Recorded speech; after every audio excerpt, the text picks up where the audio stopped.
बिस्मिल्लाहिर्रहमानिर्रहीम रब्बिश्रह ली सदरी वयस्सिर ली अमरी वहलुल उक़दतम मिन लिसानी यफ़क़हू क़ौली आमीन या रब्बल आलमीन.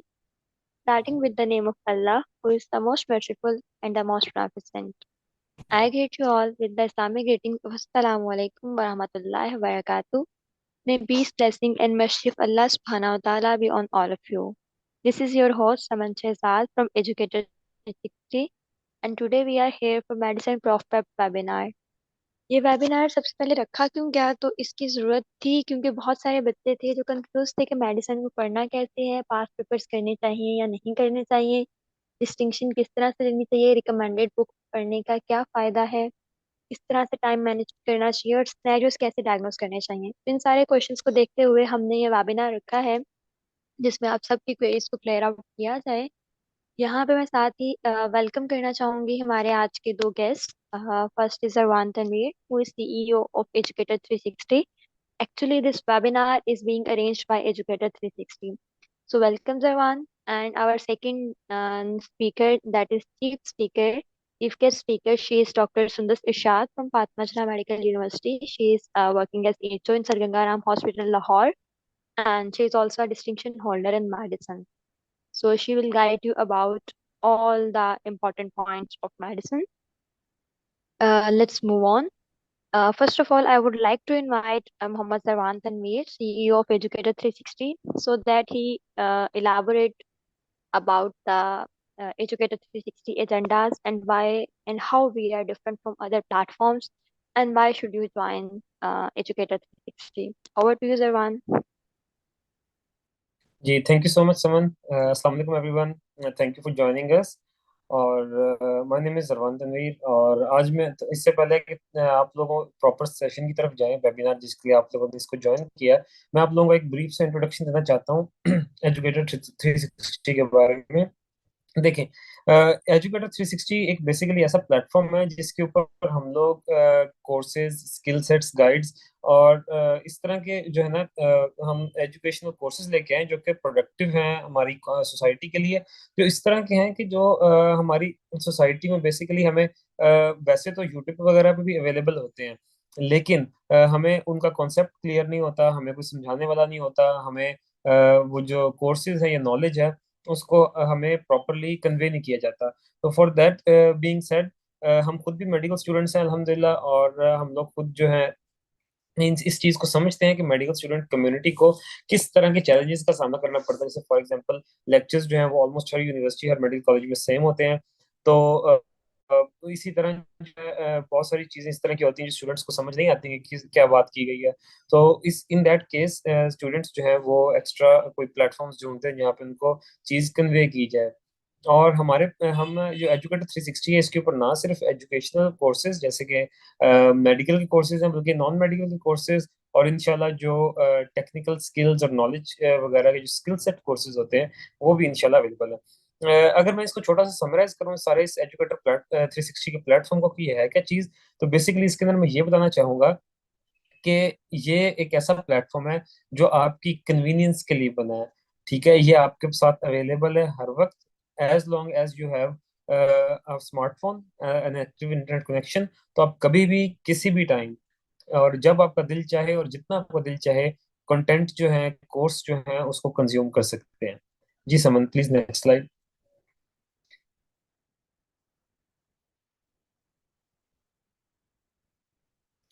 जी, अब यहाँ पे मैं आपको की डिफरेंसेस बताना चाहूंगा दो चार, कि किस तरह हमारा जो प्लेटफॉर्म है एजुकेटर 360 वो बाकी प्लेटफॉर्म से, जो बाकी प्लेटफॉर्म्स हैं जो सिमिलर कॉन्सेप्ट के साथ चल रहे हैं, उनसे किस तरह डिफर करता है. सबसे पहले तो देखिए, हमारे पास प्रोफेशनल लर्निंग मैनेजमेंट सिस्टम है. ये हमारी एक प्रॉपर वेबसाइट है जिसके ऊपर स्टूडेंट्स का कंप्लीट रिकॉर्ड स्टूडेंट्स के लिए विजिबल होता है. तो उन्होंने किस किस कोर्स के अंदर एनरोल किया है, कौन से उन्होंने, उनकी क्या प्रोग्रेस है, कितनी उन्होंने वीडियोस देख लिए हैं, कौन कौन से लेक्चर्स उन्होंने देख लिए हैं, उनकी कोर्स कंप्लीशन कितनी है, उन्होंने कितने एमसीक्यूज के, कितने एससीक्यूज दिए हैं, कितने उनकी असाइनमेंट्स कंप्लीट हैं. ये सारे का सारा रिकॉर्ड जो है उनके कोर्स का एक प्रॉपर वेबसाइट के अंदर रहता है. बाकी प्लेटफॉर्म्स हैं उनके अंदर जब आपने एक दफा लाइव कोर्सेज ले लिए तो उसके बाद उनका कोई रिकॉर्ड एग्जिस्ट नहीं करता. यही चीज मैं आपको अपने सेकंड पॉइंट में कन्वे करूंगा कि लेक्चर्स एजुकेटर 324/7 अवेलेबल हैं, जिसका मतलब ये है कि हमारे ये जो लेक्चर्स हैं ये आपके पास 4/7 एक्सेस अवेलेबल है, रिकॉर्डेड लेक्चर्स होते हैं। आप अगर लाइव लेक्चर्स जो होते हैं दूसरे प्लेटफॉर्म्स पे, उनका सबसे बड़ा नुकसान ये होता है कि अगर आप जो है वो कहीं ट्रैवल कर रहे हैं या आपका इंटरनेट कनेक्शन खराब है या ड्यू टू एनी रीजन आप लेक्चर नहीं ले सके, तो आपका लेक्चर कंटिन्यूअसली परमानेंटली जो है ना वो स्किप हो जाता है और आपको उसका कोई रिकॉर्ड नहीं मिलता। और आप उसको एक दफा जब सेशन ले लेते हैं 40 मिनट्स का, 50 मिनट्स का, तो उसके बाद पूरा साल आपको दोबारा उस लेक्चर की एक्सेस नहीं मिलती।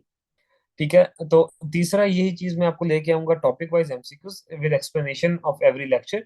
इसका मतलब ये है कि आप जब भी हम एक टॉपिक कवर करेंगे, एक लेक्चर कवर करेंगे, एक मॉड्यूल होगा, तो उसकी इमीडिएटली बाद जो है उसके एमसीक्यूज उस टॉपिक से रिलेटेड मिलेंगे बच्चों को प्रैक्टिस के लिए।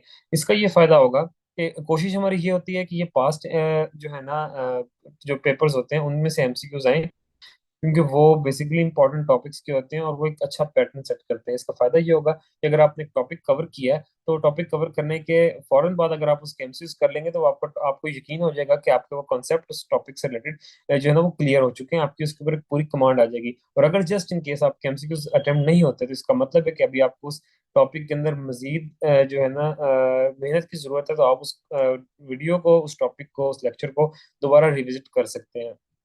बाकी प्लेटफॉर्म के ऊपर इस तरह के एमसीक्यूज का कोई एफिशिएंट तरीका एज ऑफ नाउ अवेलेबल नहीं है।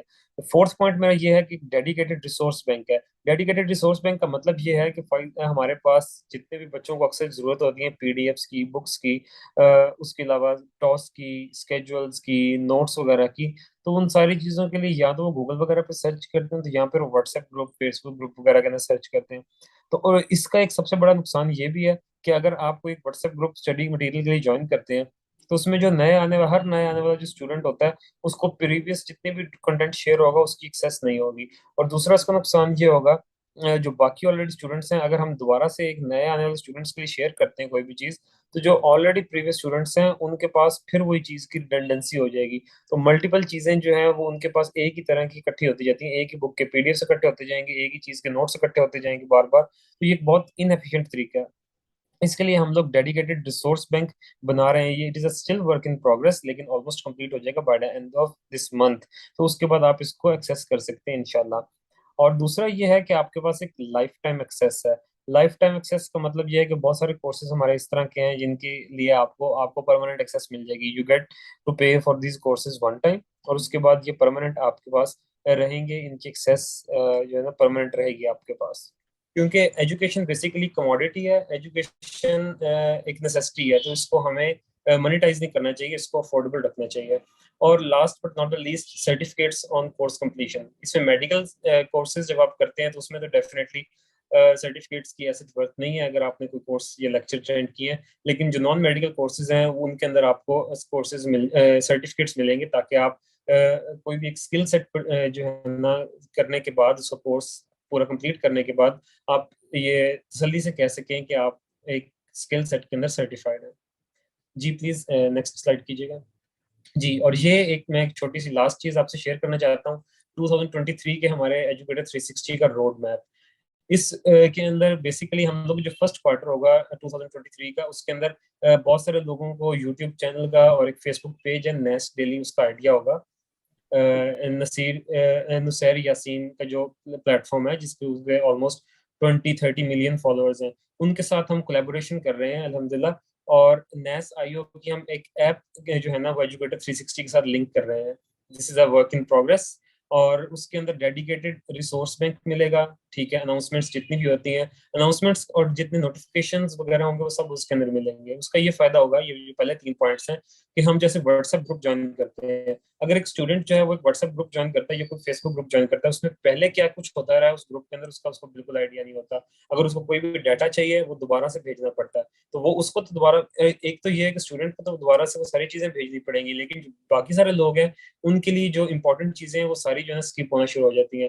दूसरा ये होता है कि व्हाट्सएप ग्रुप्स और फेसबुक ग्रुप्स वगैरह के अंदर बहुत सारी अननेसेसरी चैट होती है, या कोई एक टॉपिक होता है जो डिस्कस हो रहा होता है वो दूसरे किसी और बच्चे के इंटरेस्ट का नहीं होता।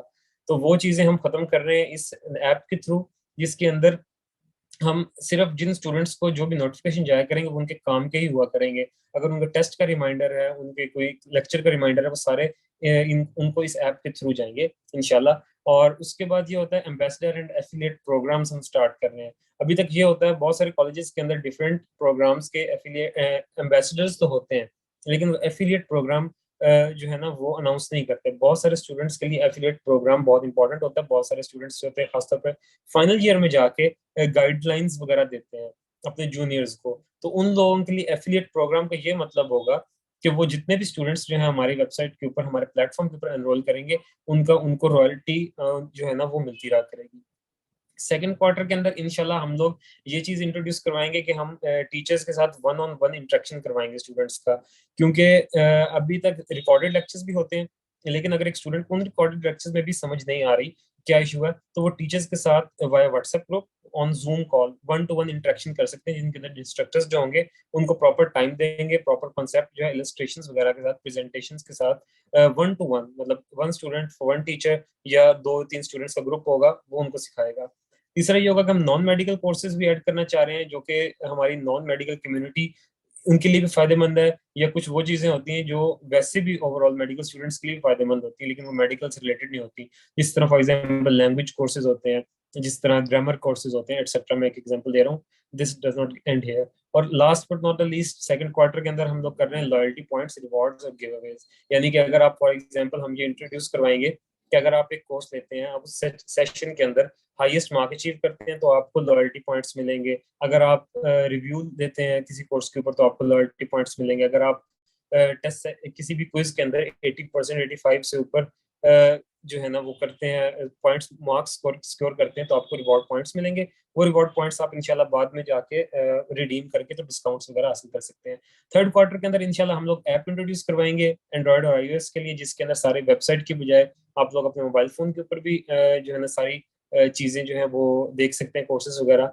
और फोर्थ क्वार्टर के अंदर इंशाल्लाह हमारे पास कुछ मजीद प्लान्स हैं जो कि अभी हम डिस्क्लोज नहीं कर सकते, लेकिन दोज विल बी गुड इंशाल्लाह। जी, that's all from my side. Thank you so much. Over to you Saman. Thank you so much Zarwan. आपने एजुकेटर का बहुत अच्छे से सबको बता दिया है। आई होप, क्योंकि we are new in town, so definitely we wanted you people to know कि एजुकेटर 360 है क्या। Next move on. अब आगे चलते हैं हम लोग। यहाँ पे एक चीज मैं जरूर मेंशन करना चाह रही हूँ, एजुकेटर 360 ने मेडिसिन और पेड्स का टेस्टेशन स्टार्ट किया है, जिसकी डिटेल्स आपकी स्क्रीन पे इस टाइम अवेलेबल हैं। काफी स्टूडेंट्स हैं जो इस टाइम माशाल्लाह इनरोल कर चुके हैं। कल इसका पहला टेस्ट है। अगर मजीद कोई स्टूडेंट इनरोल करना चाहता है तो वो कर सकता है। फर्स्ट इसकी यही है कि आपके पास प्रॉफ तक एक्सेस होती है, और आप जब चाहें, जब मर्जी चाहें एमसीक्यूज अटेम्प्ट कर सकते हैं, अपनी सेल्फ एवेल्यूएशन कर सकते हैं, इवन मल्टीपल टाइम्स भी आप अटेम्प्ट कर सकते हैं। ये इसका स्केजुअल है, किसी को चाहिए होगा तो मुझसे इनबॉक्स में ले लीजिएगा। Now I would like to invite, जिसका आप सब लोग वेट कर रहे थे, जिनके लिए आप सबने ज्वाइन किया है, I would say chief guest of our webinar, Dr. Sundar Chad. She is distinction holder in medicine. She is FCI, and over to you, Api now. जी अस्सलाम वालेकुम समन। वालेकुम सलाम आती। ओके, तो आई होप मेरी आवाज़ क्लियर है। जी आपकी क्लियर है, यू कैन कंटिन्यू। ओके, तो अस्सलाम वालेकुम everyone. I am doctor Sundar Sirshad, currently working as house officer in sir Gangaram hospital Lahore. और इंट्रोडक्शन बहुत अच्छा जो भी एजुकेटर 360 का दिया गया जरबान से और समन से, I think that they are doing a good job. और इसके बाद हम नेक्स्ट चलते हैं अपने जो भी हमारा बेसिक टॉपिक है, बिकॉज आप सब अपना अपना टाइम निकाल कर हमारे पास आए हैं। So without delaying, I think we should discuss what we are actually supposed to do. So first of all, what is medicine? तो बेसिकली इन फाइनल ईयर हमारे पास एक मेजर सब्जेक्ट मेडिसिन का होता है, ठीक है। ये वेटेज हमारे टोटल जो मार्क्स होते हैं उसमें मैक्सिमम वेटेज मेडिसिन और सर्जरी की होती है। तो जब हम इसको कैटेगराइज करते हैं तो हमारे पास दो पेपर्स बनते हैं, एक मेडिसिन 1 और एक मेडिसिन 2। तो अब आप लोगों ने देखना ये होता है कि आपके कौन-कौन से चैप्टर्स जो हैं वो मेडिसिन 1 में आते हैं और कुछ मेडिसिन 2 में आते हैं। अब ये यूएचएस और हमारे पास जो दूसरे एफजे है, इनकी डिफरेंट कैटेगरीज हो सकती हैं, तो जो कि डेफिनेटली आपको खुद देखनी पड़ेगी कि कौन-कौन से चैप्टर। ये बहुत क्लियर है, बिकॉज़ अगर आपको at the day of exam ये ना आइडिया हो कि आपने कौन से चैप्टर्स किस पेपर में करके जाने हैं, तो ये आपके लिए बहुत ज़्यादा डिफिकल्टी क्रिएट कर सकते हैं। तो first of all you should be very clear of your syllabus के according to the exam pattern कौन से चैप्टर्स आपके किस पार्ट में आ रहे हैं और कौन से चैप्टर्स किस पार्ट में आ रहे हैं। सेकेंडली, जब आप इसी चैप्टर्स की कैटेगराइजेशन देखते हो तो यूल सी के कुछ होती हैं टॉपिक्स जो कि मिसलेनियस में आते हैं। मिसलेनियस मीन्स के दे आर ओवरलैप्ड, तो आपको उसकी तैयारी पेपर 1 में भी करनी पड़ेगी और पेपर 2 में भी करनी पड़ेगी। तो ये जो पेपर्स है ना, इसमें आपके लिए आपको कॉम्प्रोमाइज ये थोड़ा सा डिफिकल्ट हो जाता है एज अ मेडिकल स्टूडेंट। जब आप ये तैयारी स्टार्ट करते हो ना, बहुत सी चीज़ होती है जो मिसलेनियस में समझी जाती हैं और फिर वो रिपीट होती हैं both in paper 1 and paper 2, और sometimes same scenario same diagnosis comes in both in paper 1 and paper 2। So if you are not clear कि क्यों ये पेपर 1 में है, तो you should be very confident कि ये पेपर 2 में भी आ सकता है, तो आपको उसकी तैयारी उस तरह से करनी पड़ सकती है।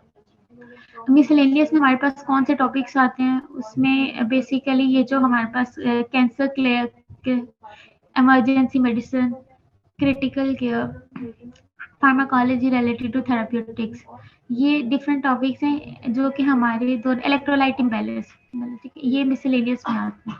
इसके अलावा भी बहुत से हैं, लेकिन आई एम जो स्पेशली हम जिस पे इम्पोर्टेंस दी जाती है ना, वो ये चंद टॉपिक्स हैं। तो आई थिंक इन चीज़ों के ऊपर जब आप ये टॉपिक्स को स्टडी करना स्टार्ट करो, तो यू शुड नो कि आपको इनकी इस तरह से तैयारी करनी है कि you should have to recall them in both paper 1 and paper 2।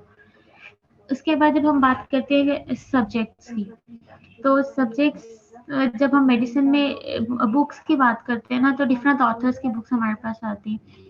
But I would prefer is Davidson as a textbook. हर एक की अपनी अपनी प्रेफरेंसेस होती हैं। कुछ लोग होते हैं जो डिटेल्ड स्टडी करना नहीं पसंद करते, तो they would like short notes, तो उसके लिए डिफरेंट बुक्स होती है। शॉर्ट बुक्स जिसमें नाम दानिश, और मुझे उनके नाम भी नहीं आता because I would never prefer those books, because उसमें भी लिखा तो सब कुछ ही होता है, लेकिन ये कि I think they will never make you confident enough to appear in the viva. मेरा जो सबसे पहला पॉइंट ये है कि जब आप सब वापस किसी के सामने प्रेजेंट होते हो ना वाइवा में, यू शुड बी कॉन्फिडेंट कि उसने जो सवाल पूछना है उसने मेरे सिलेबस से पूछना है। जब आप इस तरह की शॉर्ट बुक्स को ऑप्ट करते हो ना, तो सबसे पहले आपका ड्रॉबैक ये होता है कि आपके अंदर ही अंदर एक चीज चल रही होती है कि शायद वो मेरे से कुछ ऐसा पूछ सकते हैं जो डेविडसन में लिखा हो और वो शॉर्ट बुक में नहीं लिखा होगा। तो ये चीज आपको कॉन्फिडेंट कम कर देती है। तो इसलिए बेहतर है कि प्रेफर द बुक्स जो कि टेक्स्ट बुक हैं और जो एडवाइज है बाय द यूनिवर्सिटी। इससे अलावा कुछ लोग बहुत अच्छा भी पढ़ना चाहते हैं मेडिसिन में, तो उसके लिए पीजे कुमार भी है, वो भी अच्छी बुक है। इसके अलावा यूएसएमएल के शॉर्ट नोट्स हैं, शॉर्ट नोट्स भी पढ़ते हैं। यूएसएमएल के कुछ स्टेप आप भी पढ़ लेते हैं, और भी क्या प्लान्स भी पढ़ते हैं कुछ। तो ये आपकी पर्सनल प्रेफरेंसेस पे कि आप क्या पढ़ना चाहते हो। I would prefer Davidson and PJ Kumar. PJ Kumar और डेविडसन बेसिकली सेम चीज है। कुछ ही डिफरेंसेस होंगे थेराप्यूटिक्स के अंदर, कुछ थोड़ा बहुत होगा, लेकिन प्रेफर जो बुक एफजे में है वो डेविडसन है। तो आई वुड प्रेफर कि एफजाइड जितने भी हैं वो डेविडसन को ही पढ़े, बिकॉज बहुत सी चीजें डेविडसन में लिखी हैं वो पीजे में नहीं लिखी। तो you should know all those things that are written in Davidson, बेशक वो पीजे में नहीं लिखी हो, और बहुत सी चीजें जो पीजे में लिखी होंगी वो डेविडसन में नहीं लिखी होंगी। तो अगर आपको पीजे वाली चीजें ना भी आती है तो इट्स ओके, बट डेविडसन वाली जो है ना वो क्वेश्चनेबल हो जाती है, बिकॉज आपकी रिकमेंडेड बुक डेविडसन है। तो फिर डेफिनेटली जो आपसे क्वेश्चंस होंगे और काउंटर क्वेश्चनिंग होगी वो उसी के ऊपर होगी। जब आप क्वेश्चंस की बात करते हो जो प्रॉफ में आते हैं हमारे पास, तो उसमें से जो सिनेरियोज होते हैं ना मेडिसिन में, उसमें यही होता है कि आपको सबसे पहले जब डायग्नोसिस बनाने के लिए सिम्टम्स को देखना पड़ता है, और बेसिकली हर सिनेरियो के अंदर एक हिट वाला पॉइंट होता है लास्ट में जो आपको लेके जाता है डायग्नोसिस की तरफ। इसमें ट्रिकी चीज ये होती है कि मोस्टली आप डायग्नोसिस बना लेते हो, लेकिन you should be very confident कि ये डायग्नोसिस है या डायग्नोसिस की कॉम्प्लिकेशन है, क्योंकि उसमें सिनेरियोज में हिडन पॉइंट्स होते हैं जो कि रिफ्लेक्ट कर रहे होते हैं किसी न किसी कॉम्प्लिकेशन को। तो इसमें आपको थोड़ा सा मेडिसिन में आपको गौर करना पड़ता है कि पेशेंट जब अगर प्रेजेंट कर आपके पास, तो डेफिनेटली वो अगर रिमेटिक हार्ट डिजीज के साथ आपके पास आया है या वो रोमेटिक डिजीज सिंपल के साथ आए, तो ये थोड़े से पॉइंट्स है जिसके ऊपर जब आप गौर से पढ़ोगे या दूसरा आप उसको सिनेरियोस की बार बार रिपीटेडली प्रैक्टिस करोगे, तो you will come to know कि आपको ये चीजें भी डिफरेंशिएट करना बहुत आसानी से आ जाती है। रिगार्डिंग द टेक्स्ट बुक्स और उसके बाद हमारे पास शॉर्ट नोट्स बुक है। एक चीज जो मैंने डिफरेंस नोट किया है बिटवीन द शॉर्ट बुक्स और उसके टेक्स्ट बुक्स के, वो है एमसीक्यूज। बिकॉज जब आपका कॉन्सेप्ट नहीं ना बनता, तो फिर आपके लिए डिफिकल्ट हो जाता है कि आप मेडिसिन के एमसीक्यूज को उस तरह से इतना कॉन्फिडेंटली ऑप्ट करो और आप डिफरेंशिएट। बिकॉज जब आप ऑप्शंस की तरफ आते हैं ना एमसीक्यू, आप देखोगे ऊपर जो हमारी एग्जाम में स्टेटमेंट लिखी होती है चूज द बेस्ट आंसर। तो जो वो 5 ऑप्शंस होते हैं ना, आपको उन 5 में से 3 सही लग रहे होंगे, लेकिन अब वो 3 तो आपको शॉर्ट बुक पढ़ने के बाद शायद सही लग रहे हो, लेकिन जब आप डेविडसन या वो रिकमेंडेड टेक्स्ट बुक पढ़ोगे, कम टू नो हम 3 में डिफरेंस क्या था। तो इससे आपके एमसीक्यूज को ऑप्ट करने की, प्रैक्टिस करने की 100% परफॉर्मेंस में थोड़ा सा चांस मिल जाता है। सेकेंडली, जब आप बुक्स डेफिनेटली एमबीबीएस में आपका करियर तो नहीं खत्म होगा, इंशाल्लाह आप आगे जाओगे, तो आप लोगों के लिए बेहतर यही है कि यही बुक्स आपने दोबारा फिर पढ़नी है जब आप स्पेशली, डेफिनेटली स्पेशली वो लोग जिन्होंने एफसीपीएस जनरल मेडिसिन करना है। तो फिर अगर आप लोगों को पहले से ही नो हो एक अच्छी किताब की, तो आपको दोबारा उसको नए सिरे से नहीं पढ़ना पड़ता है। कम टू नो तो कि आपको पहले से ही आता है, तो आप उस नए एक्सप्लोर करने की स्टार्ट कोशिश करते हो। लेकिन अगर आपने पहले ही उसको ना पढ़ा और for the very first time आपको, अल्टीमेटली आपको ये बुक्स खोलनी पड़ती ही हैं, ठीक है। अगर आप एमबीबीएस में नहीं खोलोगे, आपको अपनी पोस्ट ग्रेजुएशन में अगर आप इस फील्ड में करोगे, तो डेफिनेटली तब तो शॉर्ट बुक से गुजारा नहीं होगा, तब you would have to go through all this books. तो आई वुड प्रेफर कि अभी से स्टार्ट कर लिया जाए, यहीं से स्टार्ट कर लिया जाए। It would be very easier for you guys to pursue in the future as well. इसके अलावा हमारे पास कुछ क्वेरीज थी जो मेरे से समन ने शेयर की थी बहुत उससे पहले, जो आपने इंटरव्यूज में जो आपसे परफॉर्मेंस शेयर किया गया था उसके अंदर था। तो I think I would discuss all this one by one. How to diagnose scenarios and MCQ. ये जो डायग्नोज सिनेरियोज और एमसीक्यूज है ना, आई थिंक ये सिर्फ आपको प्रैक्टिस से आते हैं। आप बजाय इसके कि टॉपिक को बार बार उसको क्रैम करने की कोशिश करो, आई वुड प्रेफर कि read it again and again with scenarios. Try to do all the scenarios available to you. I would prefer कि आप ये जो हमारे पास recommended books आती हैं बहुत ज़्यादा, कुछ UHS की हैं, कुछ scenario basis में past papers बहुत ज़्यादा available होते हैं। तो आप बेशक उनको डिटेल्स में इस तरह से याद ना करो, लेकिन अब आपने टॉपिक पढ़ लिया ना, टॉपिक या चैप्टर जो भी, तो आप उसको बाद उन सिनेरियोज को करो। तो अगर आप सिनेरियोज करोगे ना, तो वो आपको उसमें सिनेरियोज में से हिंट मिलना स्टार्ट हो जाएगी, और आप 1-2 सिनेरियोज करोगे तो आपको समझ नहीं लगेगी। ये जब 10-15 कर लोगे ना, कम टू नो कि अच्छा ये डिसीज में ये चीज थी ना, वो स्पेसिफिक पॉइंट्स थे, सिर्फ यही याद करने की जरूरत है। Medicine paper, I think we should start with the exam. हमारे पास एक यूएचएस और एक एफजे का पेपर है। ये हमारे पास, मैं स्क्रीन शेयर करती हूँ आपके साथ।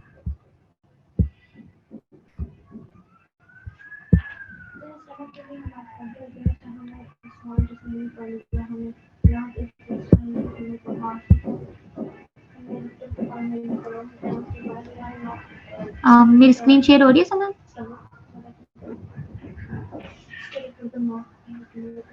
जी आपकी हो रही है, आप पीडीएफ खोल लीजिए। विजिबल है? जी जी विजिबल है। ओके। अभी हमारे पास मेडिसिन 1 का पेपर है, एफजे का।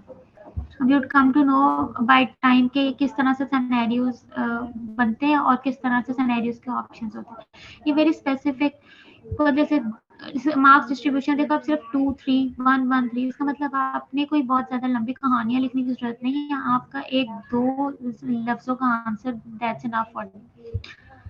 तो अब आप ये देखें, 66-year-old banker presented in medical emergency with complaint of chest pain of 3 hours duration.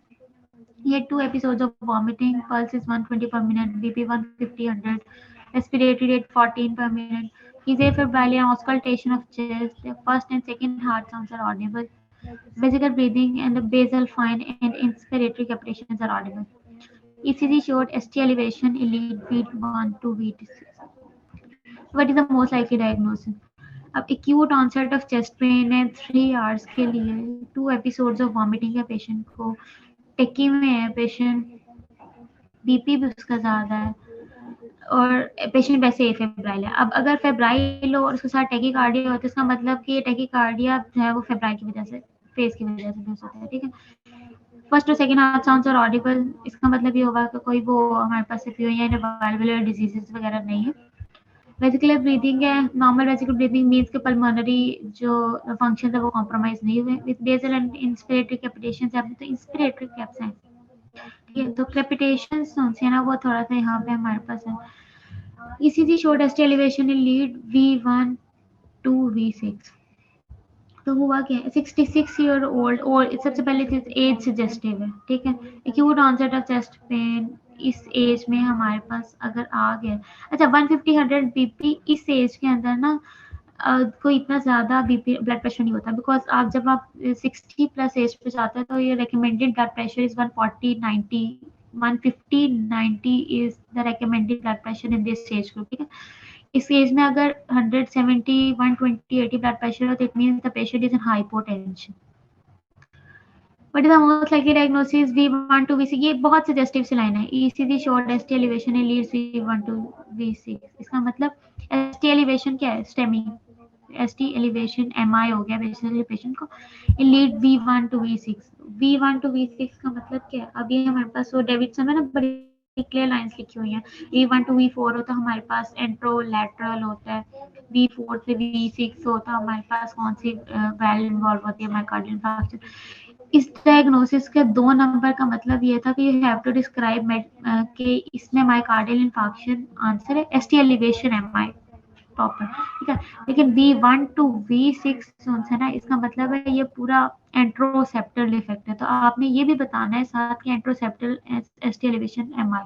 ठीक है. List appropriate steps of management. अब ये 3 मार्क्स में स्टेप्स ऑफ मैनेजमेंट को आपने डिस्क्राइब नहीं करना होता. बेसिकली आपने वो जो हमारे पास फ्लो चार्ट्स बने होते हैं ना डेविड्स के अंदर सिर्फ वो चार्ट बना दो एंड दैट्स इनफ. ठीक है. Second scenario is a 25-year-old athlete referred to a cardiologist with complaint of 3 episodes of dizziness while playing sports in last 1 week. He had similar dizzy episodes 1 month back. मतलब इसको बार बार syncope हो रही है. ठीक है. His father died at the age of 30 years. 30 years में died का मतलब कोई ना कोई congenital disease है जिसकी वजह से पेशेंट इतनी अडल्ट एज में उसकी डेथ हुई. On examination he had a double apical impulse. अब उसके फादर में 30 इयर्स पे डेथ मतलब कोई सजेस्टिव कंजेनिटल हिस्ट्री थी इनकी जो अभी इनको पता नहीं है लेकिन इस पेशेंट के अंदर भी बार बार सिंकोपिक अटैक्स हो रहे हैं. ये एग्जामिनेशन की finding is very typical finding. Double apical impulse हमारे पास डिजीज होती है हुक्म hypertrophic obstructive cardiomyopathy. allowed pansystolic member in the mitral area and ejection systolic member at the lower left sternal edge. अब ये जो हमारे पास फीचर्स एग्जामिनेशन के लिखे हुए हैं सेम ये फीचर्स है ना ये हमारे पास डेविडसन में लिखे हुए हैं हाइपरट्रॉफिक ऑब्स्ट्रक्टिव कार्डियोमायोपैथी वाले उसके अंदर जो हमारे पास टॉपिक है ना हाइपरट्रॉफिक ऑब्स्ट्रक्टिव उसके अंदर एक टेबल बना हुआ है. उस टेबल के अंदर एग्जामिनेशन फाइंडिंग्स लिखी हुई है हुक्म की. तो आप वो याद कर लो तो ये आपके लिए बहुत इजी सा हो जाएगा. Now what is the diagnosis? Definitely hypertrophic obstructive cardiomyopathy. Name the investigation. 1 marks है. बेसिकली इसमें हमारे पास 1-2 ही इन्वेस्टिगेशंस होती है जो हमने करानी होती है. शायद ECG is not that suggestive. तो आपने जो सेम बिल्कुल क्लियर आंसर जो है ना ऐसे ही उसमें लिखा हुआ है. छोटा सा ही कोई टॉपिक है ये डेविडसन के अंदर. इसके 2 इन्वेस्टिगेशंस के नाम लिखने और नाम लिखने सिर्फ. You don't have to describe. Enlist treatment options और 2 ही ड्रग्स हैं इसके अंदर जो आपने इसको दे सकते हैं. तो वो बस आपके मार्किंग क्राइटेरिया से हार्डली आपको ये अगर आता हो सिनेरियो तो इसमें 5 मिनट लगेगा करने में. I think we should skip a few. सारे तो हम नहीं कर सकेंगे. अब ये देख लो 46-year-old male history of cough और expectoration virulent sputum long standing cough है 2 days back he noticed change of blood sputum. This is what I want to describe. अब 46-year-old मेल है और काफर एक्सपेक्टोरेशन की और बहुत लॉन्ग हिस्ट्री है, ठीक है। ये produce copious amount of blood sputum, इसका मतलब ये स्पुटम बहुत ज्यादा बन रहा है। तो ये ना सिम्टम सजेस्टिव होती है excessive amount of blood sputum bronchiectasis की। इट मींस के पेशेंट को ब्रोंकिएक्टेसिस है। 2 days back he noticed stains of blood in the sputum और ब्रोंकिएक्टेसिस की एक कॉम्प्लिकेशन है हेमोप्टिसिस, ठीक है। तो इट मींस के पेशेंट को कॉम्प्लिकेशन डेवलप हो चुकी है। On examination he pale, definitely उसमें हेमोप्टिसिस है तो पेल तो वो होगी। ब्लड कहीं ना कहीं से बॉडी से भी निकलेगा तो the patient will become pale. Clubbing is a feature of bronchiectasis. Coarse crackles are audible in left lung, definitely उसको ब्रोंकिएक्टेसिस है, उसमें एग्जामिनेशन में क्रैकल्स आ जाती हैं। Rest of the examination is normal. What is the most likely diagnosis? It's bronchiectasis. Name 4 acquired etiology। अब आप देखो डेविडसन में एक टेबल बना हुआ है जिसके अंदर कंजेनिटल और एक्वायर्ड कॉजेज ऑफ ब्रोंकिएक्टेसिस लिखा हुआ है और क्वेश्चन को गौर से पढ़ो तो उन्होंने एक्वायर्ड पूछा, तो you have to just name the 4 acquired etiologies। तो बस आप 4 नाम लिख दो, that's it. In this treatment option, कोई 5 ट्रीटमेंट ऑप्शंस की लिस्ट बनानी है सिर्फ, इसमें भी आपको डिटेल में लिख देते हैं। इसमें 3 चीज़ होती हैं बेसिकली, एंटीबायोटिक होती है, फिजियोथेरेपी होती है और कुछ सर्जिकल ट्रीटमेंट्स अवेलेबल होते हैं वहाँ पे। नेक्स्ट हमारे पास एक 25-year-old female 3 months history of low grade fever evening rise. ये जो हिस्ट्री है बहुत सजेस्टिव होती है ट्यूबरकुलोसिस की। 25-year-old फीमेल 3 months हिस्ट्री है, long standing history of fever है, लो ग्रेड फीवर है। हिस्ट्री में हम पेशेंट से यही पूछते हैं ना जब टीबी को रूल आउट करना कि इवनिंग राइज ऑफ टेम्परेचर है कि नहीं है, वेट लॉस है कि नहीं है, एनोरेक्सिया है कि नहीं है, फिर लॉन्ग स्टैंडिंग कफ है कि नहीं है, हेमोप्टिसिस भी। बेसिकली ये ट्यूबरकुलस प्लूरल वो डिजीज है, ठीक है। अब 10 days back she had an X-ray that shows left eye problem, so it is complication of pulmonary tuberculosis, that is pleural effusion। तो ये tuberculosis effusion examination shows glucose इतनी, protein इतनी, TLC इतना, न्यूट्रोफाइल्स इतने, लिम्फोसाइट काउंट ज्यादा है, ठीक है। इंटरप्रेट द प्लूरल फाइंडिंग, इसमें ना हमारे पास एक क्राइटेरिया होता है जिसका एग्जैक्ट मुझे नाम अभी याद नहीं है और ये उसके अंदर लिखा हुआ है। डेविडसन के अंदर एक छोटा सा टेबल बना हुआ है, उसके अंदर प्लूरल जो इफ्यूजन है ना उसके लिए क्राइटेरिया होता है। इसके अंदर आप रेशियो देखते हो LDH की और उसके अकॉर्डिंग उसको ना प्रोटीन्स की और इन सब चीज़ों से आपने इंटरप्रेट करनी होती है प्लूरल फाइंडिंग्स। अब इसमें है क्या, प्रोटीन्स रेज्ड है, ग्लूकोज जो है ना वो कम है, BSR 90 है, लेकिन देखो ग्लूकोज जो है ना वो 25 है और लिम्फोसाइट जो है ना वो ज्यादा है। तो ये बेसिकली सजेस्टिव है बैक्टीरियल कोई ना कोई इन्वेजन की, ठीक है। और long standing bacteria definitely tuberculosis history suggestive. Tuberculosis pleural effusion हो जाएगी और मैनेजमेंट प्लान प्लूरल इफ्यूजन का वही होता है, आपने क्या करना था, फिजियोथेरेपी करानी होती है और डिफरेंट ऑप्शंस होते हैं। इसी तरह हमारे पास और सिनेरियोस भी हैं।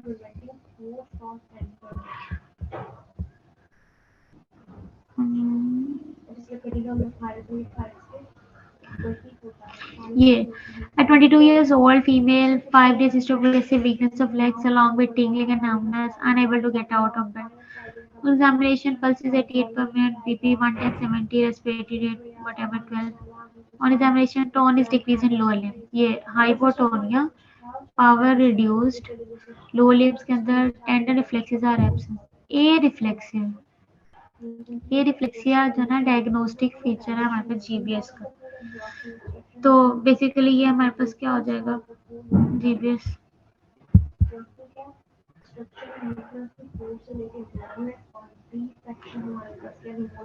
और ये हमारे पास 28 ईयर फीमेल पे right I ptosis is not present on wakening up in the morning. ये जो है ना हमारे पास माइसीनिया ग्रेविस, उसका एक टिपिकल फीचर होता है पेशेंट को नाइट में या फटीग होती है शाम के टाइम पे, और टोसिस सुबह टाइम नहीं होती, फिर डेफिनेटली वो ptosis of the skeletal muscles शाम तक होती है, तो फिर नाइट में उससे आंखें खोलना मुश्किल हो जाती है, उसको टोसिस हो जाती है और सुबह टाइम जो है ना वो ठीक होती है। Pupils are normal and active to light, इसका मतलब थर्ड नर्व जो है ना बिल्कुल इंटैक्ट है। सिर्फ on being asked to maintain sustained up gaze right eyelid falls, मतलब टोसिस है ना बेसिकली उसे, तो being completely shut in 45 second, वो मेंटेन नहीं कर सकती अपने आई ओपनिंग को। Most likely diagnosis would be myasthenia gravis name 2 class of drugs used in the management. उसमें हमारे पास तो एक तो एंटीबॉडीज यूज होती है और एंटीकोलिनर्जिक ड्रग्स भी यूज हो जाती है। 2 डायग्नोस्टिक टेस्ट्स हैं, वो भी हमारे पास लिखा हुआ है। तो ये भी बहुत टू द पॉइंट सिनेरियो था जिसको हमने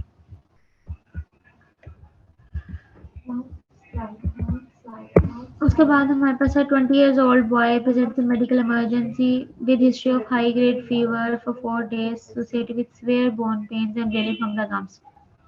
ये जो सितंबर वाला था ना रेनी सीजन, ये अगर सितंबर किसी ने कहीं लिखा रहा तो इसका मतलब ये सजेस्टिव है, इसमें कुछ ना कुछ है।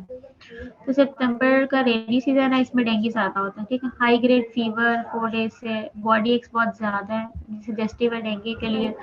Bleeding from the gums means इसको कोई ना कोई वो भी हो गया, हमारे पास ब्लीडिंग एपिसोड हो गई है। Look at the CBC profile of the patient. HP shows 19.7. It means the patient is bleeding and the patient is suffering from anemia. TLC count is 2 and platelets is 25. Basically normal जो cell lines होते हैं उसमें हमारे पास TLC is 4 to 11 and platelets is 145 से 450 तक। ये सारे normal range से बहुत कम है। तो basically this is by cytopenia. TLC count less, platelets less. इस आइडियली तो इसमें तीनों सेल लाइंस काम है, ठीक है। एचपी भी आप देखो वो भी काम है, लेकिन ये कि हम इसको ए प्लास्टिक इसलिए नहीं कह सकते बिकॉज एक तो ये सजेस्टिव उन्होंने हमें बता दिया है सीजन सितंबर का, फिर इतनी एक्यूट हिस्ट्री पे आप ए प्लास्टिक नहीं बना सकते, ठीक है। तो यूल सी के बाईसाइटोपिनिया है हमारे पास, और ये जो एचपी काम है ये ब्लीडिंग की वजह से है, ठीक है। What is the diagnosis? It would B dengue haemorrhagic fever. Haemorrhagic इसलिए बिकॉज इसके अंदर हेमोरेज का एपिसोड हो गया। अगर ब्लीडिंग फ्रॉम द गम्स ना बताया होता तो it would B simple dengue fever. तो ये भी बड़ा इंपॉर्टेंट है कि आप डायग्नोसिस में ये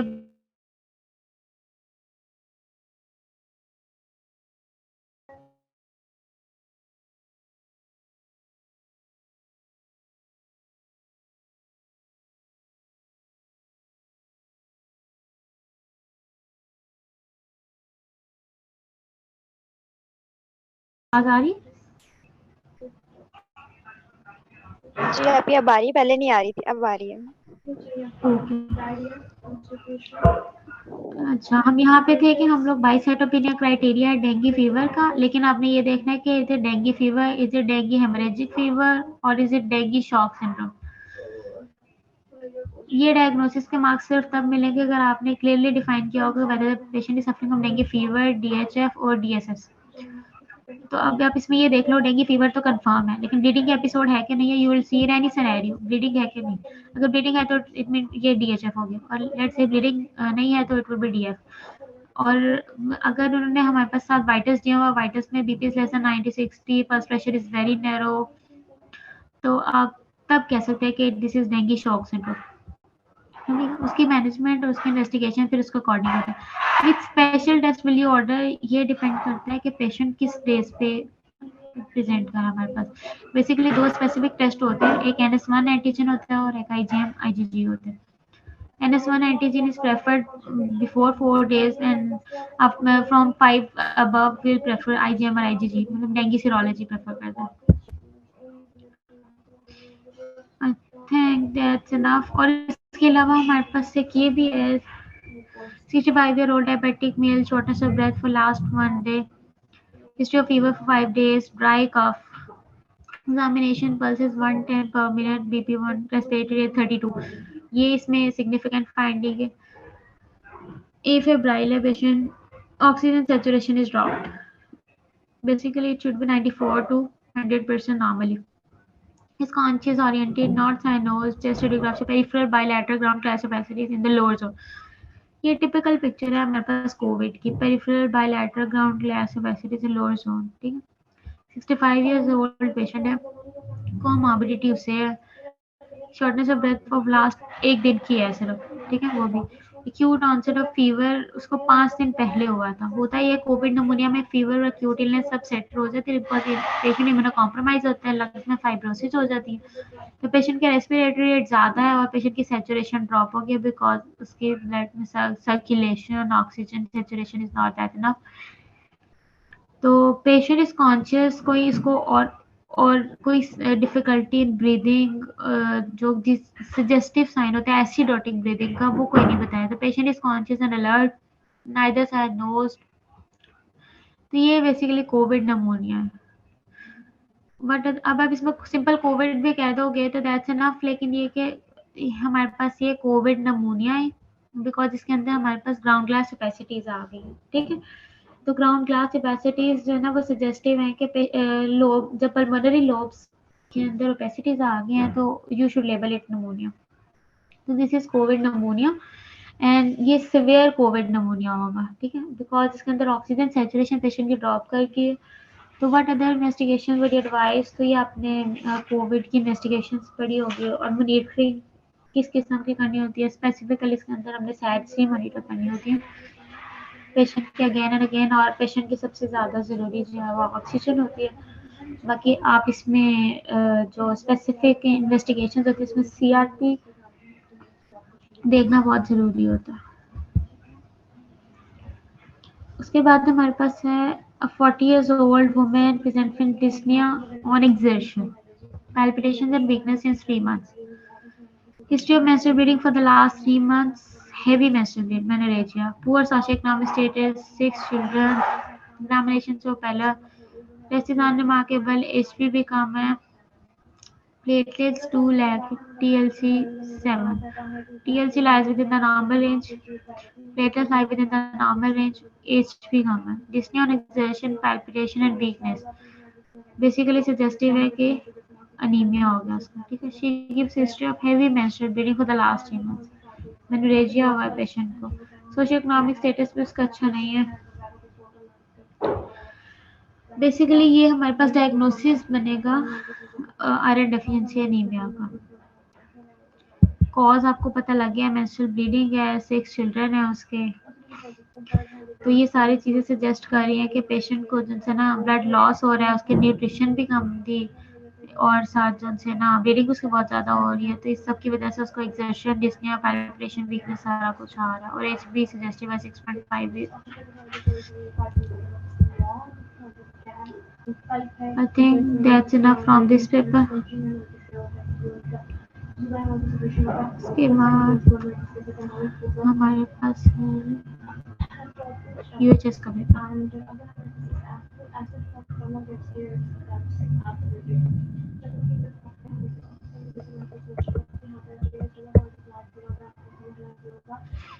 UHS के पेपर में अब आप देख लें 40-year-old farmer shifted from rural health center with tertiary care hospitals where crush injury हुई है after motorbike accident। हाँ जी, UHS के पेपर शो नहीं हो रहा, ये वाला पिछला वाला ऑफ करके ना, शेयर स्क्रीन से ऑफ करके, तो फिर दोबारा शेयर कीजिएगा UHS वाला। ओके।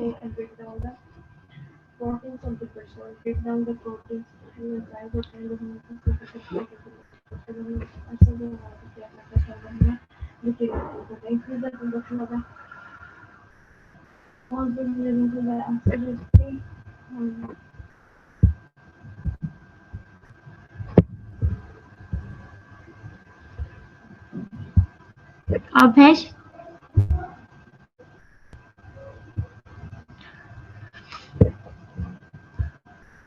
अब विजिबल है सब? मुझे विजिबल नहीं है, काइंडली बताइएगा आप लोगों को विजिबल।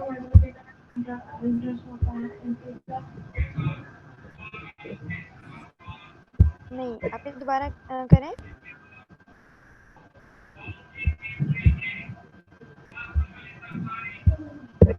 अब विजिबल है? नहीं आप भी।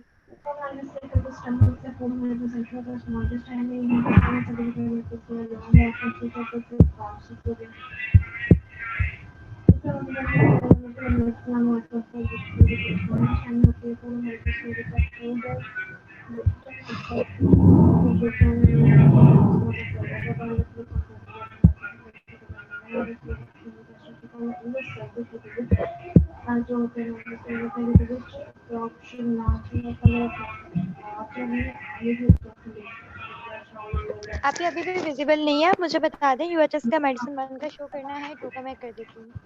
अब 2 का कर दो। ओके मैं करती हूँ, एक मिनट।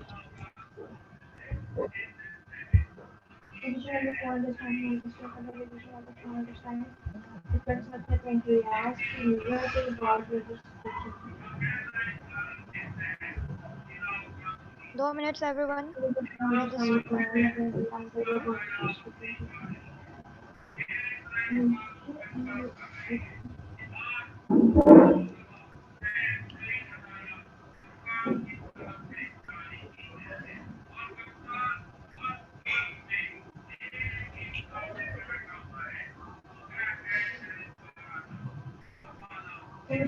जी स्क्रीन विजिबल है आप लोगों को? हाँ जी, विजिबल। ठीक है, चलिए आप ही कंटिन्यू करें। ओके, सो फर्स्ट हमारे पास जो sunrise of 40 years old farmer है, उसको सिवियर क्रश इंजरी हो गया फ्रॉम मोटर बाइक एक्सीडेंट। ठीक है, patient is drowsy, confusion, vomiting, perspiration. Examination revealed a sick-looking man with generalized edema and large accumulations of lower limb. His neck veins are visible. CT scan brain plane is normal. Pulse is 110, low volume. PP 170, respiratory rate 28 per minute. Investigation में HB is 8.8, urea is 80, serum potassium is 7, blood sugar level is 140, creatinine kinase is 11. अब इस चीज़ में हमारे पास जो suggestive चीज़ है ना, वो एक creatinine kinase के लेवल जो रेज्ड है। ब्लीडिंग की वजह से 8.8 HP हो गई है, ठीक है, लेकिन अभी BP काम नहीं हुआ, ठीक है, और जिस पे आप इसको शॉक लेवल करो। पल्स ज़्यादा है, तो सबसे पहले हमेशा जब भी हाइपोवोलेमिया का पहला साइन होता है टैकीकार्डिया, ठीक है, उसके बाद हाइपोटेंशन, उसके बाद हमारे पास है पोटेशियम लेवल, वो है 7, और 7 potassium level is suggestive of hyperkalaemia, ठीक है। तो बिकॉज नॉर्मली हमारे पास जो लेवल है वो 7 से कम होता है, 3.5 से 5.5 is the normal level for serum potassium level, ठीक है। These two drugs should be administered to the patient immediately. The first of all हमारे पास टेटनस टॉक्साइड लगना चाहिए इस पेशेंट को, बहुत जरूरी पेशेंट, और दूसरा टेटनस की एंटीटॉक्सिन लगना चाहिए। क्रिएटिनिन काइनेज का लेवल ज़्यादा हो गया तो मतलब पेशेंट को स्पैज्म होना स्टार्ट हो गया। सीरम पोटेशियम लेवल सिर्फ इसलिए ज़्यादा हो गया बिकॉज जब भी आप मसल के साथ छेड़खानी करते हो ना, तो मसल में से पोटेशियम रिलीज होता है, और मसल में पोटेशियम रिलीज होगा तो वो ब्लड के अंदर ज़्यादा होगा, तो सर्कुलेशन में ब्लड पोटेशियम का लेवल ज़्यादा हो जाएगा। इसलिए कहते हैं जब आप टॉनिक एडमाइंड करके सैम्पलिंग भी करते हो ना, उसमें भी हाइपोक्लेमिया का रिस्क होता है। तो अगर आपने सीरम पोटेशियम लेवल से स्पेसिफिकली किसी पेशेंट का देखना है तो आपको टॉनिक के बगैर सैम्पलिंग करनी चाहिए। अब इसमें हमारे पास क्रेटिनिन काइनेज का लेवल भी ज़्यादा, सीरम पोटेशियम लेवल ज़्यादा, मतलब स्पैज्म हो गया। हमारे पास होता है क्या, टेटनस डिजीज के अंदर क्या होता है, स्ट्रेचिंग ऑफ द मसल्स होती है, इसकी वजह से क्रेटिनिन प्रोटीन ज़्यादा सिक्रेट, उसमें से degeneration of the muscle fibres होंगे, इसकी वजह से क्रिएटिनिन के लेवल ज़्यादा हो जाएगा, सेम सीरम पोटेशियम के लेवल भी ज़्यादा हो जाएगा, ठीक है। What is the likely diagnosis, again वही टेटनस हो जाएगा। उसके बाद हमारे पास 30 years old school teacher living alone, tiffin emergency by his neighbours, non case of depression, previous history of suicide attempts. Blood results में हमारे पास ये सारी पिक्चर्स आ गई है, जो भी आपकी ये इलेक्ट्रोलाइट इम्बैलेंस का बेसिक सिनारियो, ठीक है। The formula calculate anion gap, anion gap का फार्मूला आप लोगों को पता ही होगा, जो भी आपके पास पॉजिटिव आइंस होते हैं सोडियम पोटेशियम, और नेगेटिव आइंस में आपके क्लोराइड और बाइकार्बोनेट होते हैं। तब तो ये आपने बाइकार्बोनेट वो करना है कि नहीं करना। जब आप देखते हो सिनेरियो में, हमने बेसिकली कैटाइंस और एनाइन दोनों को ऐड करना होता है, कैटाइंस को कैटाइंस में ऐड करना होता है, एनाइंस को एनाइंस में ऐड करना होता है, फिर उनका डिफरेंस निकालना होता है। Potassium is not compulsory, it's up to you, आप उसमें ऐड करना चाहते हो कि नहीं करना चाहते, लेकिन उसकी जो रेंज है ना रेफरेंस, वो फिर चेंज हो जाती है according to the involvement of potassium. जब भी अगर आप पोटेशियम को ऐड करोगे तो उसकी रेफरेंस नॉर्मल वैल्यूज उनसे वो अलग होती है, और अगर आप पोटेशियम को इंक्लूड ना करो तो नॉर्मल वैल्यूज उनसे वो अलग होती है। आप इस पेशेंट क्या कैलकुलेट करोगे एनाइन गैप, और आपको पता लग जाएगा कि एनाइन गैप जो उनसे ना वो किसी किस्म का इस पेशेंट का आर नॉर्मल एनएन गैप है या हाई एनएन गैप है। causes which can lead to the above picture। ये अब ये देखो, अब इलेक्ट्रोलाइट इम्बैलेंस का सिनेरियो है। नॉर्मल जो हमारे पास कार्बन डाइऑक्साइड का लेवल होता है वो 44 होते हैं, 25 है, इसका मतलब ये कम हो गया। Sodium is the normal range, 135 से 145 इज द नॉर्मल रेंज।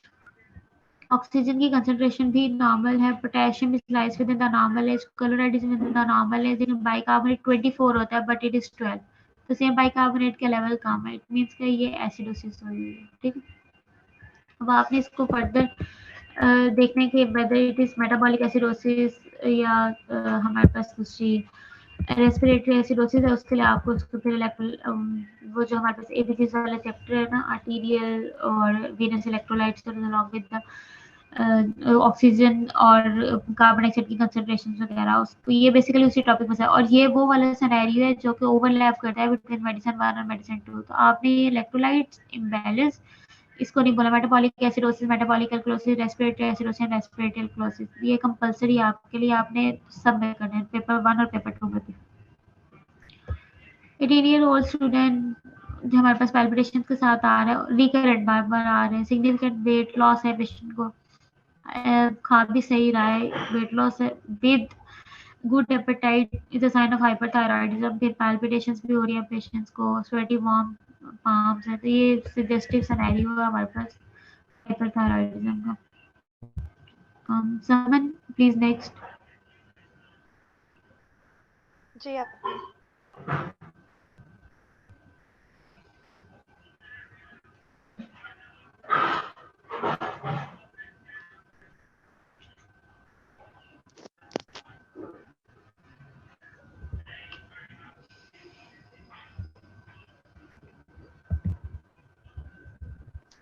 जी आप विजिबल है आपको?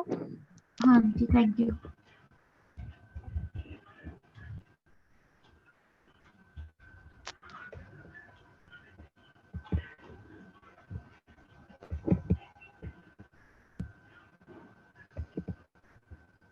हमारे पास डिफरेंट सिनेरियोज हैं, जैसे कुछ एक दो हम डिस्कस कर लेते हैं।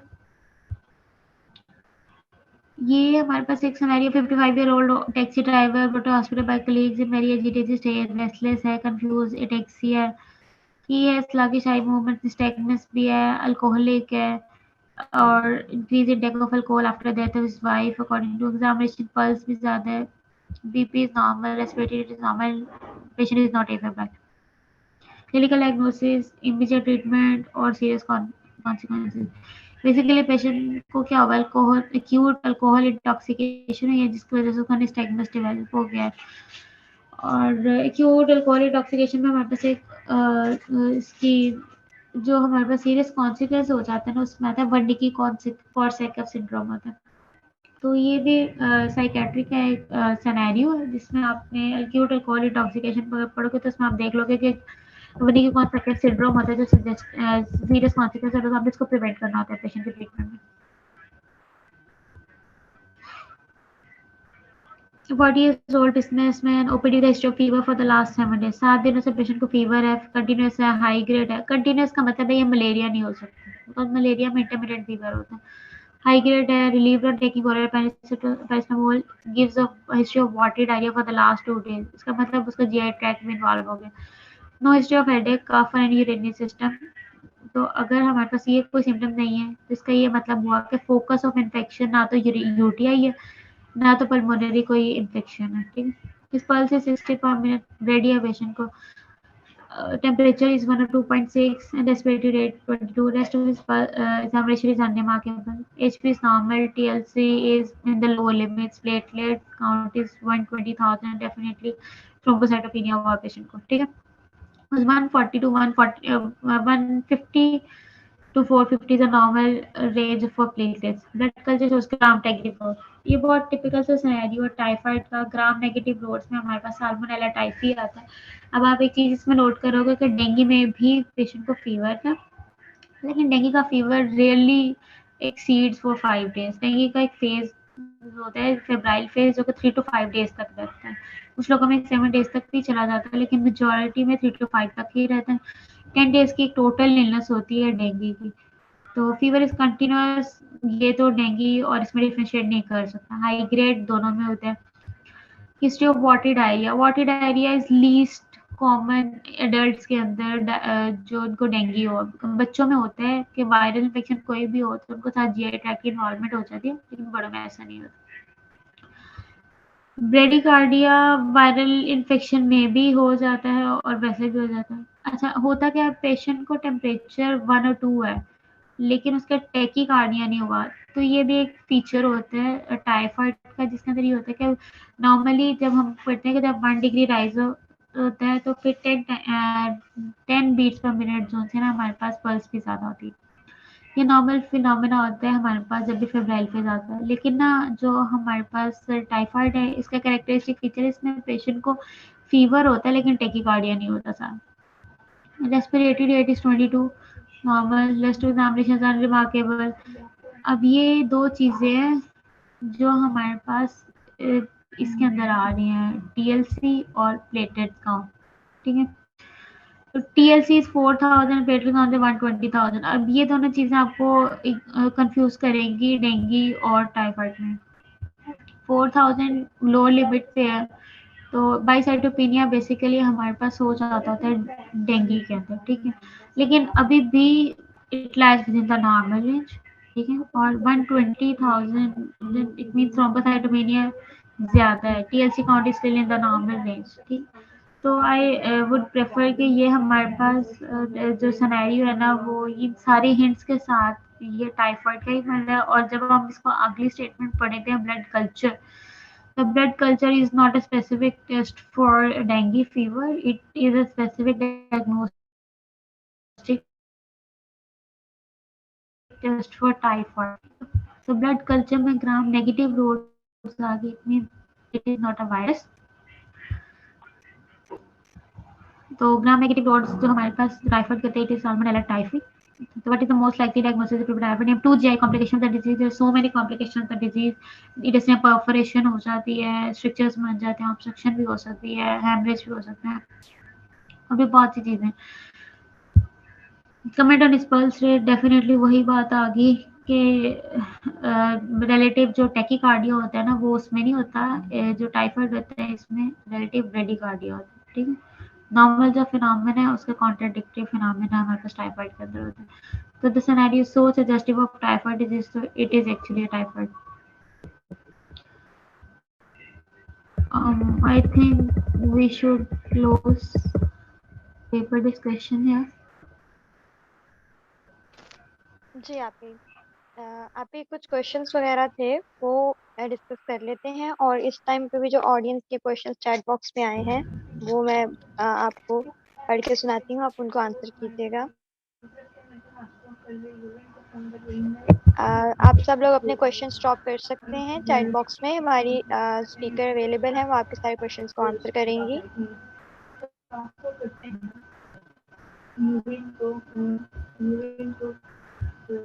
अब ये क्वेश्चन आया है यहाँ पे, डेंगू से रिलेटेड है कि हेमरेजिक फीवर फेब्राइल फेज में भी हो सकता है। डेंगू फीवर फेब्राइल फेज और जो आप कह रहे हो हेमरेजिक होता है वो हो सकता है, फेब्राइल फेज में भी हो सकता है। हाँ, इसमें ये होता है कि जब आप पेशेंट के फेब्राइल फेज खत्म होता है ना तो फिर लीक फेज होने का चांस ज्यादा हो जाता है। लीक फेज जो पहले हुआ होता है, सॉरी थोड़ा सा हो गया है, जो लीक पहले हुआ होता है वो रिटर्न होने का चांस होता है, तो पेशेंट ओवरलोड में जा सकता है, फ्लूइड ओवरलोड में। तो जब पेशेंट फेब्राइल फेज से बाहर निकलता है, बेसिकली पेशेंट कंप्लेन करता है इचिंग की और उसका टीके बनना स्टार्ट हो जाते हैं। ठीक है, तो ये जो साइंस होते हैं इसका मतलब ये है कि पेशेंट ए फेब्राइल फेज में एड हो गया, और ये जो 24 टू 48 आवर्स होते हैं क्रिटिकल फेज में काउंट होते हैं। इस क्रिटिकल फेज के अंदर आपके जो बॉडी का फ्लूइड लीक हुआ होता है ड्यूरिंग द फेब्राइल फेज, ये वापस रिटर्न होता है आपकी अपनी सर्कुलेशन के अंदर। तो अगर आप पेशेंट को फ्लूइड ओवरलोड से बचाना चाहते हो तो आपने बहुत मॉनिटरिंग के साथ पेशेंट को फ्लूइड लगाना होता है, बहुत कैलकुलेशन के साथ फ्लूइड लगाना होता है, बिकॉज जब वो फ्लूइड जो आपकी इंटेस्टिनल स्पेस के अंदर इंटरस्टिशियल स्पेस में चला गया उसने वापस आना है, तो वो आपके फ्लूइड ओवरलोड करेगा और patient will enter in a disaster. ठीक हो गया, थैंक यू। आपकी नेक्स्ट क्वेश्चन है ग्राउंड ग्लास पेरेंट्स का क्या मतलब है, नहीं ग्राउंड पूछ रही ग्लास है। पेरेंट्स में ये टिपिकल एक पिक्चर है कोविड की जो रेडियोग्राफिक फाइंडिंग है। ठीक है, इसमें अब यही है कि अब ये एक रेडियोग्राफिक टर्म है, इसको मैं आपको डिटेल से तो नहीं बता सकती, इमेजिंग फीचर है। हाँ, अगर आपके पास कोई इमेजिंग कोई पड़ी हुई है इस टाइम पिक्चर तो उससे देख के बताया जा सकता है कि रेडियोग्राफ ग्राउंड ग्लास पेरेंट्स किसको कह रहे हैं। ठीक हो गया। आपकी नेक्स्ट क्वेश्चन है, फाइनल रिवीजन का बता दें कितने डेज में करनी चाहिए। प्रॉफ प्रिपरेशन की अगर बात की जाए तो इट डिपेंड्स अपॉन द प्रॉफिकेशन आपके पास कितनी अवेलेबल है।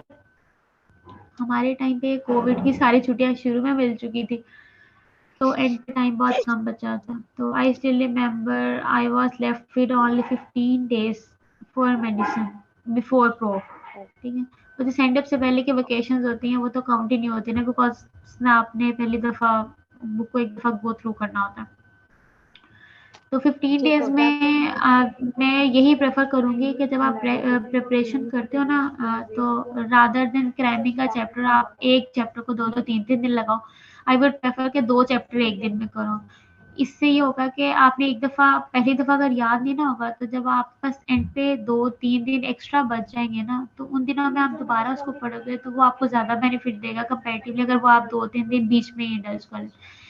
माय फोकस इस पे है कि आप ये देखें कि आपके पास रेपिटेशन का कितना टाइम मिलता है। बेशक आपको याद नहीं होता for the very first time and the second time, आप 3-4 दफा जब एक चीज को पढ़ते हो वो जिस तरह से आपके माइंड में सेटल होती है वो उस तरह से नहीं होती। जब आप इसको एक ही दफा और रगड़ा लगाने की कोशिश करो, it would be very difficult for you to recall in the exam. Okay happy. Happy next question है कि पास्ट पेपर से पेपर आता है, और अगर हम डिविजन से सिर्फ पास्ट पेपर्स वाले टॉपिक्स कर लें तो क्या ये इनफ होगा। पास्ट पेपर से पेपर नहीं आता, गुड लक हो तो कभी कभी ऐसा होता है पूरा पूरा पेपर भी पास्ट पेपर के फॉर्मेट में बन जाता है। लेकिन इन द रिसेंट ईयर्स हर दफा जो पेपर आता है वो अपनी ही किस्म लेके आता है एक नई। तो इसलिए ये है कि आपको कॉन्सेप्ट होना चाहिए सिनेरियोज का। अगर आपने पास्ट पेपर्स में सिनेरियोज बार बार बार बार किए हुए हैं तो यू कम टू नो कि इसके पीछे क्या कॉन्सेप्ट है जिसके ऊपर ये बनाए गए थे। जब आपको वो हिंट पता लग जाती है ना जो पीछे से बना हुआ, तो फिर सिनेरियो चेंज होके भी आ जाए आपको उसका बैकग्राउंड पता हो जाता है। तो जब आपको बैकग्राउंड पता चल जाता है तो आपका डायग्नोसिस खुद ब खुद आसानी से बन जाता है। इसलिए आई वुड आप ये प्रेफर कि क्वेश्चन था। आप सिनेरियोज ज्यादा से ज्यादा करो। ठीक है, आप ये क्वेश्चन ना परफॉर्मा में था। एक बच्चे ने पूछा था कि पीड्स और मेडिसिन साथ साथ पढ़नी चाहिए या नहीं। इट्स अप टू यू, आप पढ़ना चाहते हो कि नहीं पढ़ना चाहते। पीड्स में बेसिकली जो सिस्टेमिक पीड्स है ना वो आप इसके साथ कर लेते हो।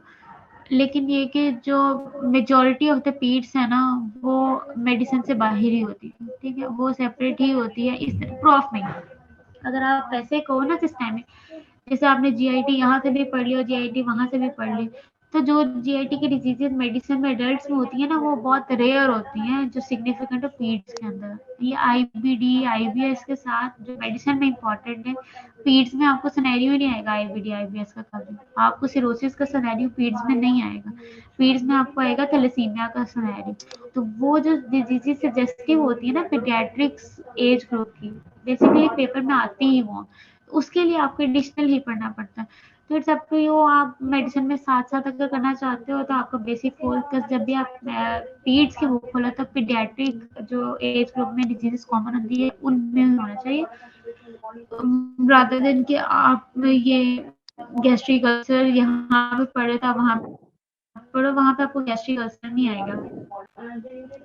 ठीक ये है। चीज आपको सोचनी आप ही पड़ेगी। एक अगर आपको क्वेश्चन है। इधर टीबी ज्यादा कॉमन है मेडिसिन में, तो आपको वहां पे सिस्टिक फाइब्रोसिस और एजमा तंग करेगा। ठीक है, तो जो आप एक बच्चे का क्वेश्चन पीडियाट्रिक है। एज ग्रुप में ज्यादा कॉमन है आपको उस पर फोकस करना पड़ता है।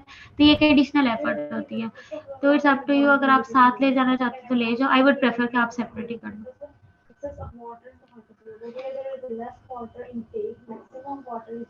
अच्छा, पे नेक्स्ट क्वेश्चन है कि सिस्टेमिक सर्जरी में 3 माह पढ़ने से डिस्टिंक्शन ली जा सकती है। सिस्टेमिक सर्जरी में क्या पढ़ने से? 3 माह फुली फोकस होके पढ़ने से डिस्टिंक्शन आ सकती है। सर्जरी में distinction is quite very difficult.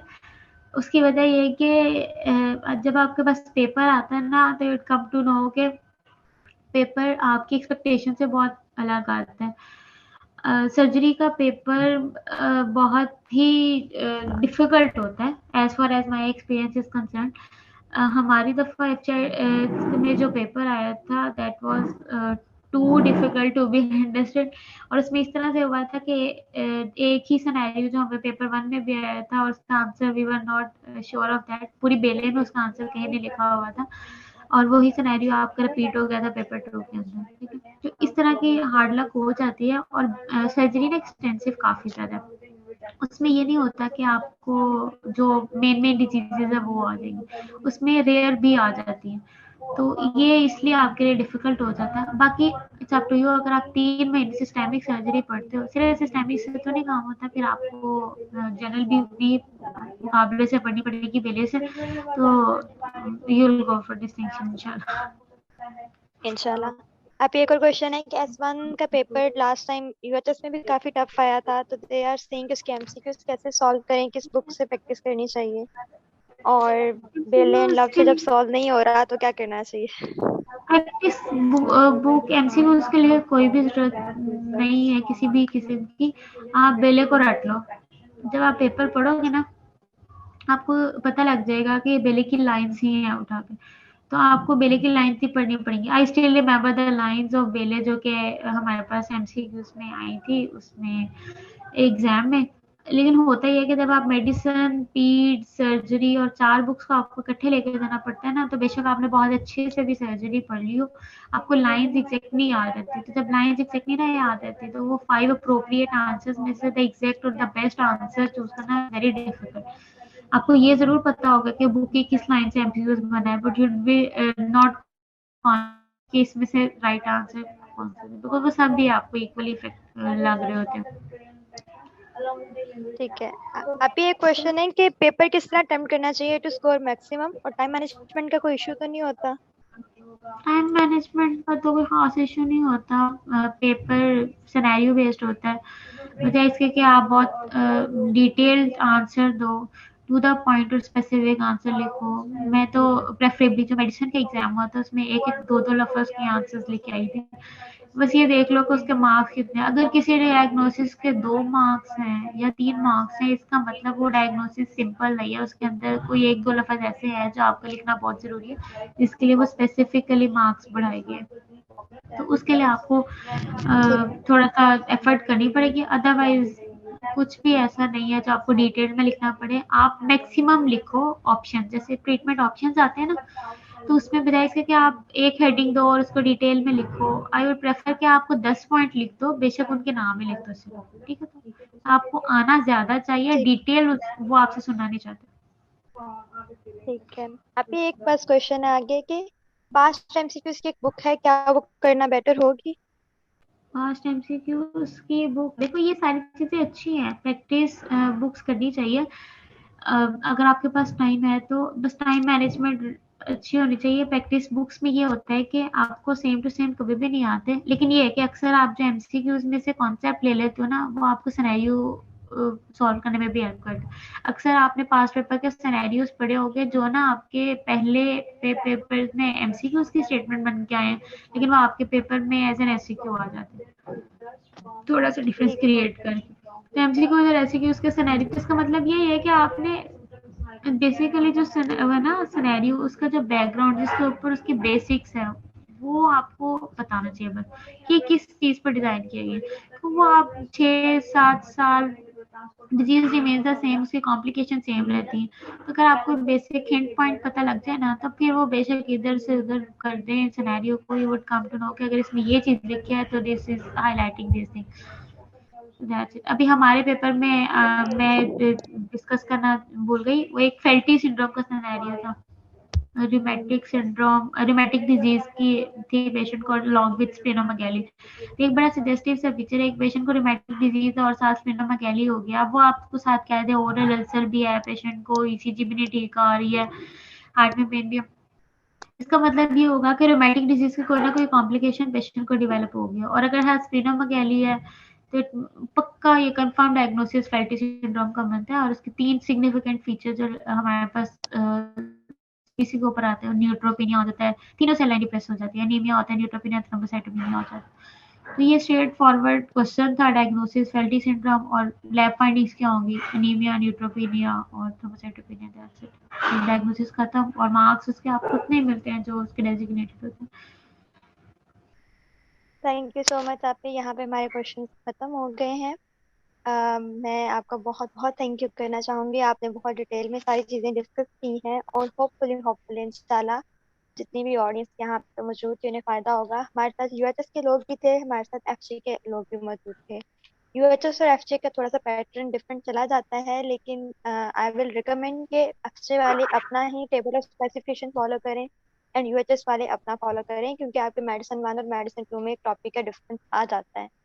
Plus एक चीज़ मैं आप लोगों के साथ ऐड अप करना चाहूँगी कि आप लोग जब भी क्वेश्चन अटेम्प्ट करें, अगर आपने मैक्सिमम मार्क्स लेने हैं, मैंने अपने पर्सनल एक्सपीरियंस से देखी है ये चीज़, अगर आप फ्लो चार्ट की फॉर्म में आंसर्स करते हैं आपको बहुत अच्छे मार्क्स मिलते हैं, और अगर वही बात आप पैराग्राफ्स की फॉर्म में लिखते हैं तो आपके मार्क्स कम होते हैं। इसमें एक चीज़ ये भी ऐड हो जाती है, फ्लो चार्ट की फॉर्म में आप लिख रहे होते हैं ना, तो अक्सर आपकी टाइम मैनेजमेंट भी हो जाती है, क्योंकि फ्लो चार्ट में हम इट इज द आर ये prepositions वगैरह या ये जो वर्ड्स हैं ये हम यूज नहीं करते। हम स्ट्रेट फॉरवर्ड एक एक दो दो वर्ड्स लिखते हैं, एरो बनाते हैं, अगला पॉइंट लिखते हैं। इससे एक तो पेपर भी प्यारा लगता है, खुला खुला, और अच्छा लगता है कि किसी ने बहुत प्यारा पेपर लिखा हुआ है। सेकेंडली इससे आपका टाइम भी बहुत बच जाता है और एग्जामिनर आपको मार्क्स देता है। और जहाँ पे आप डायग्राम बना सकें, डायग्राम अब ऐसी नहीं है कि आप लोग बुक की एग्जैक्ट डिट्टो कॉपी बनाएंगे, जस्ट कॉन्सेप्ट दिखा दें एग्जामिनर को कि आपको लाइक ये इसका कॉन्सेप्ट पता है कि हो क्या रहा है, तो अगर छोटी सी एक लाइक डायग्राम्स बना दें तो वो भी आपको बहुत प्लस पॉइंट्स देती है। So that was all about today's topic or webinar. मैं and on the behalf of Educator 360, I really want to thank you Dr. Sundar Irshad, और उनके लिए एक सर्टिफिकेट है जो उनको मैं प्रेजेंट करना चाहूँगी। Thank you so much, Sarvan. Thank you so much, Educator 360. Thank you so much आपी, आपके टाइम का बहुत बहुत शुक्रिया। मुझे खुद भी बहुत फायदा हुआ है और आई रियली होप कि बाकी सबको भी बहुत फायदा होगा। Thank you so much. Best of luck to you all. Thank you आपी। सो एवरीवन अपना बहुत सारा ख्याल रखें, आप अपनी तैयारी कंप्लीट करें। जहाँ पे आपको कोई मसला हो, educator 360 is all here to help you all. आप लोग हमसे कभी भी कांटेक्ट कर सकते हैं, हम इंशाल्लाह आपको प्रॉपर गाइड भी करेंगे और आपके साथ हम खुद भी क्योंकि एग्जाम दे रहे हैं तो डेफिनेटली ये प्रॉफ हम मिलकर इसको प्रॉपरली अच्छे से अपना एमबीबीएस क्लियर करेंगे। जज़ाकल्लाह एवरीवन, अपना बहुत सारा ख्याल करें। अल्लाह हाफ़िज़। अस्सलामु अलैकुम वरहमतुल्लाहि वबरकातुहू।